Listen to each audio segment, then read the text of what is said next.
हरियाणा विधानसभा चुनाव में सबसे रोमांचक मुकाबला जिंद के उचाना कला सीट पर देखने को मिला और यहां पर महज 32 वोटों को जीत बीजेपी प्रत्याशी को मिले 32 वोटों से। सबसे अहम बात यह है कि इस सीट से पूर्व डिप्टी सीएम दुष्यंत चौटाला की करारी हार हुई है। उचाना कला सीट से चौधरी वीरेंद्र सिंह के बेटे ब्रिजेंद्र सिंह को हार मिली है। हालांकि उन्होंने बीजेपी प्रत्याशी को काटी की टक्कर दी और महज 32 वोटों से चुनाव हार गए। सबसे खास बात रही कि ब्रिजेंद्र सिंह लगातार यहां पर लीड बनाए हुए थे, लेकिन अंत समय में बीजेपी के देवेंद्र चतुर्भुज अत्री से ये हार गए और अत्री यहां पर जीत गए। यह भी जानकारी आई कि जिंद के उचाना कला सीट कांग्रेस नेत्री चौधरी वीरेंद्र सिंह का गढ़ रहा है और यहां पर विधायक भी वो रहे थे। उसके बाद उनके पत्नी प्रेम लता भी यहां से चुनाव जीत चुके हैं, लेकिन अब बेटे ने यहां पर जीत हासिल नहीं की। सबसे बड़ा झटका दुष्यंत चौटाला को लगा है। दुष्यंत चौटाला यहां से जमानत जब्त करवा लिए हैं। महज 7920 सीटें इन्हें मिला। यहां मुकाबला कांटे के होने की वजह से बीजेपी और कांग्रेस के समर्थक भी आमने सामने हो गए थे और काफी देर तक हंगामा भी होता रहा था और वोटिंग काउंटिंग भी रोकनी पड़ी थी। लेकिन बाद में परिणाम घोषित किया गया तो 32 सीटों से कांग्रेस के प्रत्याशी हार गए। अगर उचाना वोट की बात करें कि तीनों प्रत्याशी को कितने वोट मिले, तो ये देखिए जानकारी जो सामने आई है उसमें ये आया है कि यहां पर सबसे बड़ा झटका दुष्यंत चौटाला को लगा है। दुष्यंत चौटाला यहां से जमानत जब्त करवा लिए हैं। 7920 वोट ही इन्हें मिला है और यहां पर मुकाबला कांटे की टक्कर की बताई जा रही थी। वहीं पर देखें तो प्रत्याशी देवेंद्र चतुर्भुज अत्री को 48,788 वोट मिले। ब्रिजेंद्र सिंह को 48,779 वोट मिल सका। तीसरे नंबर पर आजाद प्रत्याशी विजेंद्र घोघरियान रहे। 31,203 वोट इन्हें मिला। अन्य निर्दलीय प्रत्याशी को 13,221 वोट मिल सका।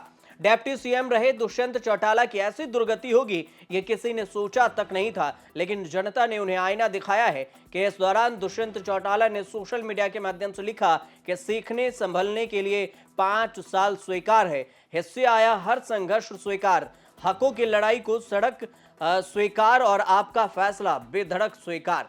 ये बात उन्होंने लिखी है दुष्यंत चौटाला ने। क्या कहना चुनाव संपन्न है सर, कैसे नतीजे रहे सर? क्या बहुत करीबी मुकाबला था। 32 वोट से हम पिछड़ गए और बीजेपी के कैंडिडेट 32 वोट से जीते हैं। सर कहाँ कमियां मानते हो, क्या कहाँ क्या रही सर? वो तो विश्लेषण करेंगे क्या कमियां वगैरह, अभी तो गिनती हुई है, देखेंगे बात में। आगे सर मशीन को लेकर बड़ी देर से यहाँ चर्चा चल रही थी। नहीं, वो मशीन को नहीं था। एक मशीन में वो जो मॉक पोल होता है वो डिलीट नहीं किया हुआ था, तो वो जो 783 वोट जो डली थी पोलिंग वाली, उनको फिर वीवीपैट से उनकी गिनती की गई है, इसलिए वो डिले हुआ है। ब्रिजेंद्र जी जो कांग्रेस से बगावत करे थे, क्या उनसे नुकसान हुआ? स्वाभाविक सी बात है। 31,000-32 हजार वोट आई हैं, तो बिल्कुल निश्चित चीज है वो तो, लेकिन मैं उसको दोष नहीं देता। 32 वोट की हार। अब आपको पहले बताते हैं कि 2019 का समीकरण यहां पर क्या कुछ रहा था। उसके बाद तीनों प्रत्याशी के बारे में बताएंगे कि ये तीनों प्रत्याशी कौन हैं जिनको खूब चर्चा हो रही है। जिनके 2019 की बात करें, 2019 में हुए विधानसभा चुनाव में इस सीट से दुष्यंत चौटाला ने जीत हासिल की थी। उन्हें कुल 92,504 वोट मिले थे। 58.39% रहा था उनका वोट प्रतिशत। बीजेपी के प्रेम लता दूसरे नंबर पर, उन्हें 45,052 वोट मिले थे और वोट प्रतिशत 28% के करीब रहा था। बीएसपी के सरमजीत को कुल वोट 6264 मिले थे और 3.95% का वोट प्रतिशत रहा था। 522 लोगों ने नोटा का बटन दबाया था। उचाना कला विधानसभा सीट से प्रत्याशियों के बारे में अगर बात करें तो 3 प्रत्याशी हैं जो जिनकी चर्चा खूब हो रही है। पहले नंबर पर दुष्यंत चौटाला जेजेपी से हैं। दुष्यंत अजय चौटाला और नैना चौटाला के बड़े बेटे दुष्यंत चौटाला हैं। 2014 में उन्होंने हिसार लोकसभा सीट से चुनाव लड़ा और सबसे कम उम्र के सांसद बने। अनुशासनहीनता के आरोप में साल 2018 में इनेलो से निष्कासित 2 भाइयों दुष्यंत चौटाला और दिग्विजय चौटाला ने जीरो से अपना राजनीतिक सफर शुरू किया और फिर 2018 में आईएनएलडी से अलग होकर उन्होंने जनता जननायक पार्टी जेजेपी बनाई। 2019 में चुनी गई सरकार के किंग मेकर बनी उन्होंने, बीजेपी के किंग मेकर। 31 साल की उम्र में वह हरियाणा के डेप्यूटी सीएम रह चुके हैं।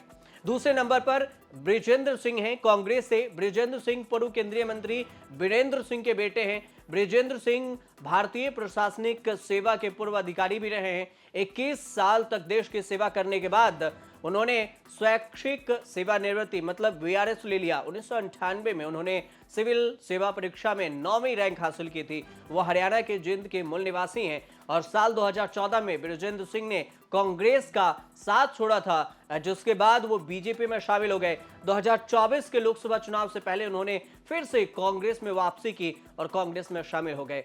तीसरे नंबर की बात करें तो देवेंद्र अत्री हैं बीजेपी के उम्मीदवार, जो इस बार जीते भी हैं। उचाना कला विधानसभा क्षेत्र से बीजेपी के प्रत्याशी देवेंद्र अत्री इस बार जीत गए, लेकिन करोड़पति हैं। उनके पत्नी भी उनसे कम नहीं है। देवेंद्र अत्री के पास 2,50,000 रुपए की नगद है, जबकि उनके बैंक खातों में 10,45,000 रुपए जमा हैं। हरियाणा में कांग्रेस को करारी हार का सामना करना पड़ा है। वहीं बीजेपी ने यहां पर बहुमत दर्ज कर ली, हैट्रिक लगा ली है। नतीजों को लेकर कांग्रेस नेता पवन खेड़ा और जयराम रमेश ने प्रेस कॉन्फ्रेंस करते हुए आरोप लगाया कि हरियाणा के नतीजे बहुत ही अप्रत्याशित हैं। उन्होंने कहा कि हम स्वीकार नहीं कर सकते ऐसी हाल, क्योंकि कई जिलों से गंभीर शिकायतें आ रही हैं। उन्होंने एक बार फिर से ईवीएम को टारगेट पर लिया है और ईवीएम पर सारा ठिकरा फोड़ दिया है। हालांकि ईवीएम की जो बात सामने आई है उस पर इलेक्शन कमीशन के बाद बयान नहीं आया, लेकिन इतना जरूर कहा गया कि जो काउंटिंग में देरी की वजह से जब शिकायत लेकर कांग्रेस के नेता गए थे तो उन्होंने कहा था कि ऐसी कोई भी बात नहीं है, कोई ठोस सबूत नहीं मिले हैं। फिलहाल हरियाणा की जनता ने तीसरी बार हरियाणा के गद्दी पर बीजेपी को बैठाया है। आप देखते रहिए न्यूज़ तक।